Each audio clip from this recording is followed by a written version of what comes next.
Hello বন্ধুরা, good morning. এই দেখো ঘুম থেকে উঠে গেলাম গা। এই তো সবে শুরু মাত্র। আরও তো রুইছে, আরও প্রায় 20 20 22 দিন তো রুইছুই। তো সকাল সকাল আজকে অনেক সকালে ঘুমের থেকে উঠছি, কারণ সুজয় আজকে পরীক্ষা আছে। তো উঠতে সেরে আগে কাপড়টি মেলা দিছি, কারণ কাপড়টি কয়েকদিন ধরেই আগেই ধুইছি, কিন্তু বৃষ্টি লেগে এটি শুকাইতেছে না। তারপর এটি মিলে একটা গন্ধ করতেছে। তো টস টস একটা গন্ধ, তো রোদ্রু না লাগলে এই গন্ধটি যাইতো না। তো এদিকে আবার মিল্লা দিছি, শুকনা কাপড়ই আবার মিল্লা দিছি। রোজগারের কাজ দেখতেই পারতেছো, দিনটা কত মেঘলা। তো গুড মর্নিং বন্ধুরা, কেমন আছো সবাই? আশা করছি সবাই ভালো আছো, সুস্থ আছো। আর আমার চ্যানেলে সবাইকে তোমাদের স্বাগত। তো বন্ধুরা, কাপড়টি আর টান টান করে মিলছি না, এমনি মিল্লা দিছি, কারণ এই তো এমনিতেই শুকনা, আর একটু রোদে শুকাইবো শুধু। বারিন্দাটার কি অবস্থা দেখো, এতদিন যে কীভাবে থাকবো শুধু সেটাই ভাবতাছি। প্রায় আরও 20 দিন লাগবো খুলতে। তো ঘরে ভাবতেছি আজকে কী রান্না করুম, কারণ সুজয়ের পরীক্ষা। চট জলদি কি রান্না করন যায়। তো সেই ভাবতে ভাবতে রান্না করে আয়া দেখলাম ডিব্বার মধ্যে কিছু খাসার চাল আছে। সেই খাসার চাল আমি একটু লয়ে লেলছি বাটিতে করে, এখন এটি জল দিয়ে ভিজাই দেবো, কারণ এই তরকারিটা কিন্তু খুব চট জলদি হয়েও জায়গা, আবার সুজয় কিন্তু খাইতে খুব ভালো বা। তো এটা ভিজে এসে স্নান করতে গেছিলাম গা। তো স্নান করে আমি কিন্তু রেডি হয়ে গেছি গা। এসব টুকিটাকি করতে করতে প্রায় 10টা 10:30 বাজে গেছে গা। তো এখন স্কুলের লেগে রওনা দিলাম। তো তার আগে কিন্তু পুজো দিলাইছি আজকে সকাল সকাল।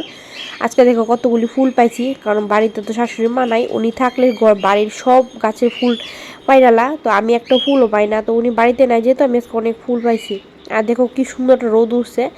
তো যাক, এদিকে কাপড় শুকাক আর আমি এদিকে স্কুলে যাই। তো দেখো সূর্য কিন্তু বাইরে কত দূরে দাঁড়া রয়েছে, কইতাছি তুই ঘরে এদিকে আয় এদিকে আয়। তো যাই হোক, এখন বাইরে গেছে, গেটটাও লাগাইলাম। আর বর কিন্তু অপেক্ষা করতেছে আমার লিগা, কারণ বর আজকে নামাই দিব। অন্যদিন তো বড়ই লইয়া যা, কিন্তু আজকে শুধু আমার নামাই দিয়ে আই ভরব। স্কুলে তো আমি সচরাচর যাই না, কিন্তু আজকে পরীক্ষা দিকে আমি যাবো, থাকবো আজকে আমি। তো আমরা শুধু নামাই দিব স্কুলে। তো এখন আমি বাইকে বয়ে গেছি, এখন যাইতাছি গা। তো বন্ধুরা, স্কুল থেকে বেশি সময় লাগতো না, ছোট্ট পরীক্ষা তো 1 ঘন্টা পরেই ছুটি দিলাইব। তো এখন স্কুল থেকে আয়া পড়ছি। স্কুল থেকে আসার সময় আইসক্রিম কিনছি 3টা, তো 3জনে মিলে আইসক্রিম খাইলাম। আর সুযোগ খাইতে একটু টাইম লাগতেছে, আস্তে আস্তে খাইতেছে। আমি কইলাম আস্তে আস্তে খা, কোনো তাড়াহুড়া নাই। ওরা বাবা ছেলে লাস্ট খাইতেছে, আমি তো আগে খাইয়া শেষ করে লেছি। তো দুপুরবেলা খাওয়া দাওয়ার পর এখন আম প্রসাদ নিয়ে বললাম, সকালে পূজা দিছিলাম যে সেই প্রসাদ কিন্তু খাওয়া হয়েছে না। তো এই প্রসাদ এখন আমি আর সূর্য লইয়া বসি, বর কিন্তু আগেই খাইয়া লেছে। তো এখন আমরা মানে আম খাইতে খাইতে গল্প করুম।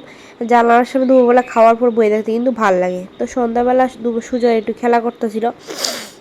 তো তারপর কিন্তু ওর পড়তে বসাবো, কারণ এর কয়েকদিন পরে কিন্তু ওর আবার আরেকটা পরীক্ষা আছে। তো এখন একটু খেলা করুক, তারপরে একটু পরে পড়তে বসাবো। সবে একটু মাত্র আগে ঘুমের থেকে উঠটা সন্ধ্যাবাতিটা দিলাম আজকে।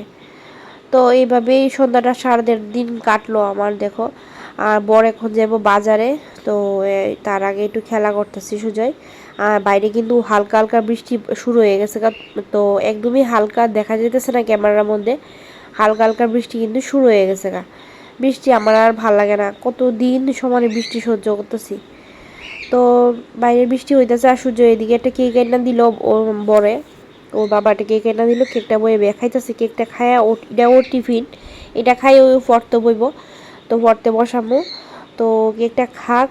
আর এদিকে দেখো বাইরে একদম দিনটা যেমন কেমন মেঘলা মেঘলা হয়ে গেছে গা। তো যাই হোক, অনেক দিন পর কিন্তু রাস্তার লাইটটা দিছে ফাইনালি। রাস্তার লাইটটা অনেক দিন পর, মানে মাস 2 মাস পরে দিছে, এতদিন কিন্তু অন্ধকারই আসলো। তো ফাইনালি দিল। আর বরের দিকে একটু রেস্ট করতেছে। তো একটু পরেই যাবো বাজারে।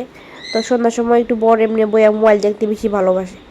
তো আমি এখন অন্য কাজ করব, সুজনে পড়াইতে বমু বন্ধুরা। তো ব্লগটা কেমন লাগলো কমেন্টে জানাইও। আজকে ব্লগটা এতটুকুই রাখলাম। তো ভালো লাগলে ফলো করে পাশে থাকো।